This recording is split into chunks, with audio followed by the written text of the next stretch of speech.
कुछ व्यक्ति जन्म से ही आर्थिक रूप से समृद्ध पैदा होते हैं, जबकि कुछ व्यक्ति जीवन भर अपनी जरूरतों को पूरा करने के लिए संघर्ष करते रहते हैं। वे इस बात के लिए परेशान रहते हैं कि उनका अच्छा समय कब आएगा। जन्म कुंडली में ग्रहों की स्थिति से हम जान सकते हैं कि किसी व्यक्ति के आर्थिक हालात कैसे रहेंगे, क्या जीवन में कभी अच्छे दिन आएंगे भी या नहीं। जन्म कुंडली का दूसरा स्थान धन स्थान होता है। 9वां स्थान भाग्य स्थान, 10वां स्थान व्यवसाय का स्थान तथा 11वां स्थान लाभ स्थान कहलाता है। इनके अतिरिक्त लग्न व लग्न के स्वामी ग्रह का भी आकलन करना पड़ता है ताकि यह पता लगाया जा सके कि संबंधित व्यक्ति आर्थिक समृद्धि चाहता है और उसके लिए कोई प्रयास करने के लिए तैयार भी है या नहीं। आर्थिक समृद्धि के लिए मुख्य रूप से हमें धन स्थान, लाभ स्थान व इनके स्वामी ग्रहों तथा धन के स्थायी कारक शुक्र ग्रह का अध्ययन करना पड़ेगा। सबसे पहले शुक्र ग्रह को देखें। शुक्र यदि अपने प्रारंभिक अंशों पर है, यानी 0, 1 या 2 अंशों पर है, तो धन योग कम रहेगा।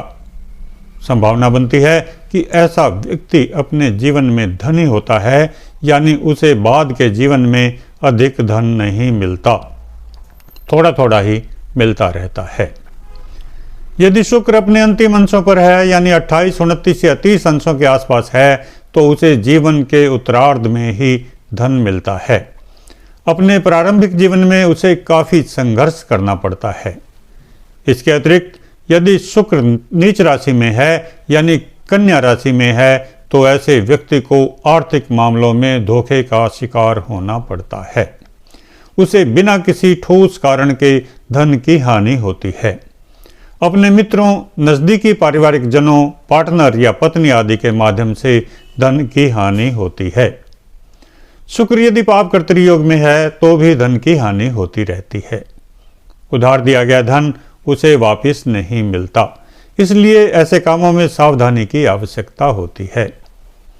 यदि संभव हो तो इसी तरह बुध ग्रह की स्थिति को भी देख लें, क्योंकि बुध ग्रह व्यवसाय व बुद्धि का कारक होता है। अब धन भाव के स्वामी की चर्चा कर लेते हैं। दूसरे भाव को धन भाव कहा जाता है। इसका स्वामी यदि स्वग्रही हो तो व्यक्ति धनी होता है। धनेश उच्च, स्वग्रही या शुभ भाव में हो तो भी व्यक्ति धनी होता है। धनेश यदि केंद्र या त्रिकोण में बैठकर शुभ हो, यानी पाप प्रभाव में न हो, तो भी व्यक्ति जीवन भर आर्थिक रूप से संतुष्ट होता है। यदि लाभ भाव का स्वामी भी इसी प्रकार से शुभ होकर स्थित हो तो आर्थिक परिस्थितियां अच्छी होती हैं। अब यह जानते हैं कि व्यक्ति किन परिस्थितियों में संघर्ष में जीवन व्यतीत करता है।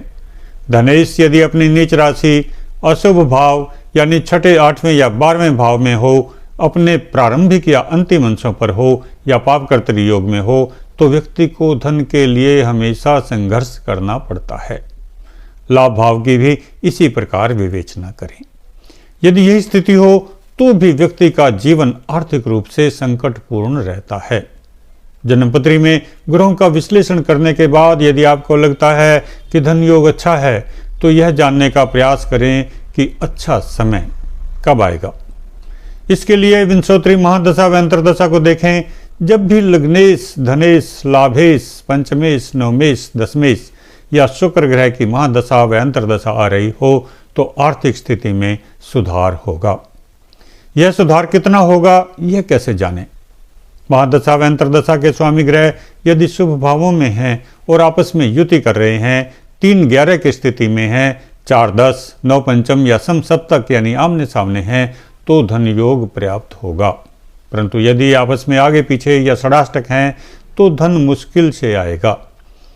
आगे पीछे हैं तो व्यक्ति सोचता रहेगा, प्लानिंग करता रहेगा और सही समय पर सही निर्णय न ले पाने के कारण धन कम आएगा।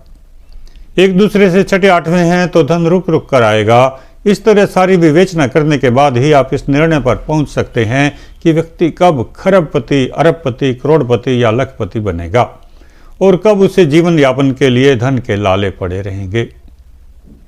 विधि बहुत सरल है, थोड़े से अभ्यास की जरूरत है। यदि ग्रह स्थिति में कहीं कमी दिखती है तो ग्रहों का बल बढ़ाने के लिए आवश्यक उपाय कर लें ताकि सामने आए हुए अवसरों का पूरा लाभ उठा सकें।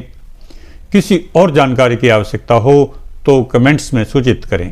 मेरे चैनल को सब्सक्राइब अवश्य कर लें। वीडियो को अंत तक देखने के लिए धन्यवाद।